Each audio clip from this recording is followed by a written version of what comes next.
Opa, graça e paz em Jesus a todos. Estamos aqui em nossa segunda parte, amém, de nossa terceira aula de ética cristã e teologia do obreiro. Estamos aqui examinando os princípios da ética cristã e finalizamos a parte anterior com o princípio da glorificação a Deus. E agora nós temos o princípio da ação em nome de Jesus. Em Colossenses 3:17, né?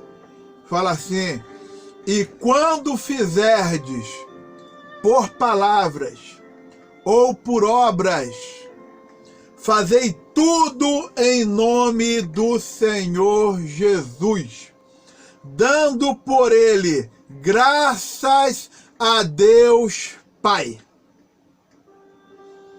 E quando fizerdes por palavras ou por obras, fazei tudo em nome do Senhor Jesus, dando por ele graças a Deus Pai. A pergunta é o seguinte: isso que eu vou fazer, a decisão que eu irei tomar, que você irá tomar, eu posso fazer isso em nome de Jesus? É a pergunta. Por isso, o princípio da ação, a atitude, a decisão, o fazer em nome de Jesus. É mais um princípio ético dentro do contexto bíblico. Vamos para o próximo. O princípio do fazer para o Senhor. Colossenses 3:23. O princípio do fazer para o Senhor.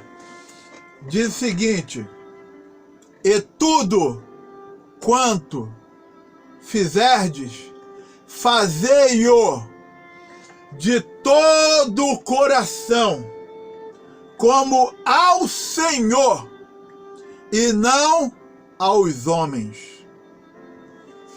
E tudo quanto fizerdes, fazei-o de todo o coração, como ao Senhor, e não aos homens. Então é o princípio do fazer para o Senhor. As indagações ou a pergunta é a seguinte: o que eu estou fazendo é para o Senhor? O que eu estou fazendo, a decisão que eu tomei, eu faço como se estivesse fazendo para Deus? Ou Deus iria se agradar desse contexto, dessa decisão? Deus iria se agradar? É a pergunta desse princípio. O princípio do fazer para o Senhor. Ok? Vamos lá. O outro princípio está aqui em cima. O princípio do respeito ao irmão mais fraco. O princípio do respeito ao irmão mais fraco. Mais fraco como, pastor? De repente, um novo convertido, mais assim fraco na fé, mais abalado no contexto da fé. E nós temos esse princípio baseado em 1 Coríntios, capítulo 8, versículo 9 ao 13. Diz assim a palavra de Deus: mas vede que essa liberdade não seja de alguma maneira escândalo para os fracos. Porque se alguém te ver você, se alguém te vir a ti, ouvir e a você, que tem ciência, sabedoria, sentado à mesa do templo dos ídolos, não será a consciência do que é fraco induzida a comer das coisas sacrificadas aos ídolos? E pela tua ciência ou consciência perecerá o irmão fraco, pelo qual Cristo morreu. Ora, pecando assim contra os irmãos e ferindo a sua fraca consciência, se o manjar escandalizar meu irmão, nunca mais comerei carne, para que meu irmão não se escandalize. Aqui está a questão. Aqui, o apóstolo Paulo está escrevendo a uma igreja grega, na Grécia, cidade de Corinto, cidade portuária, cidade cheia de divindades, cidade cheia de ídolos, de imagens e esculturas, cidade aonde tudo o que existia era oferecido à divindade. Tudo o que existia era oferecido e consagrado aos ídolos. Carne, tudo. Toda alimentação. Tudo tinha uma graças ao Deus, né? Que deu a carne, que deu o arroz, que deu o mantimento, que deu o trigo, entendeu? As divindades pagãs. Então o que acontece, irmãos? Paulo falou o seguinte, irmão: cuidado para você não servir de escândalo, né? Olha bem a liberdade que você tem para você não servir de escândalo aos irmãos que são fracos, mente fraca, não tem aquela base, aquele enraizamento, são fracos. Aí Paulo falou o seguinte, olha, se você se assentar na mesa com pessoas, seja o seu trabalho, onde for, aonde aquele alimento ali, aquela carne, ela é uma carne que sabe que é oferecida aos ídolos. Então, aquele irmão de mente fraca, ele acha que tem... Vão interpretar a questão, existe o contexto. Ele acha que tem capiroto no negócio, na carne. Então, acaba, ao comer, está compactuando. Você está enfraquecendo, você está fazendo perder-se o irmão mais fraco. É o que Paulo está falando. Então, se for assim, nunca mais comerei carne. Se for uma questão para não perder, para não escandalizar o irmão mais fraco. Entendeu? Para que o meu irmão não se escandalize. Então, dentro desse princípio ético, né, é o princípio do respeito ao irmão mais fraco. Algumas pessoas vão dizer assim: ah, mas eu não sou pastor, não sou pastora. Quem tem que cuidar? Eu não tenho obrigação de cuidar desse irmão, dessa irmã. Você tem a obrigação de dar exemplo. A tua vida influencia. Entenda isso. Ok? Estamos só conversando. Vamos lá. Outro princípio. O princípio da prestação de contas.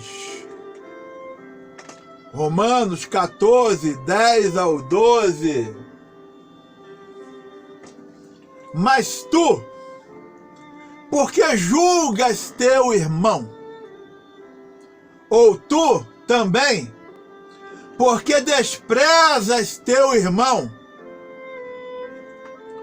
Pois todos havemos de comparecer ante ou perante o tribunal de Cristo, porque está escrito: pela minha vida, diz o Senhor, todo joelho se dobrará diante de mim, e toda língua confessará a Deus, de maneira que cada um de nós dará conta de si mesmo a Deus.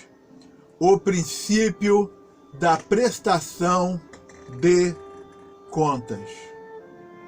Algumas pessoas brincam um pouco com a questão da pecaminosidade. Deus, ele releva. Deus sabe da minha fraqueza. Ele vai relevar. Ele não vai passar uma espada no meu pescoço. Prestação de contas, irmãos, a Deus. Existem duas maneiras de prestação de contas. Uma é a prestação de contas nessa vida, e a outra é a prestação de contas no porvir. Entendeu? Então, o que acontece? Tudo o que nós fazemos, tudo o que nós direcionamos em nosso viver, inclusive humilhar o próximo, humilhar o irmão, desprezar o irmão, é o contexto que está aqui, entendeu? Aí a Bíblia fala, de maneira que cada um de nós dará conta de si mesmo a Deus. Cada um de nós estaremos dando conta de nós mesmos ao Senhor. Nós vamos responder pelos nossos atos. Nós iremos responder pelas nossas decisões. Iremos responder por tudo aquilo que nós pensamos, fazemos, agimos, a maneira como nós decidimos as situações, nós iremos responder, prestaremos contas. Você está entendendo? É isso? Prestaremos contas. Bem, e nós temos aqui o último princípio nessa parte, o princípio do evitar a aparência do mal. O princípio do evitar a aparência do mal. Abstende-vos de toda aparência do mal. O que é a aparência do mal?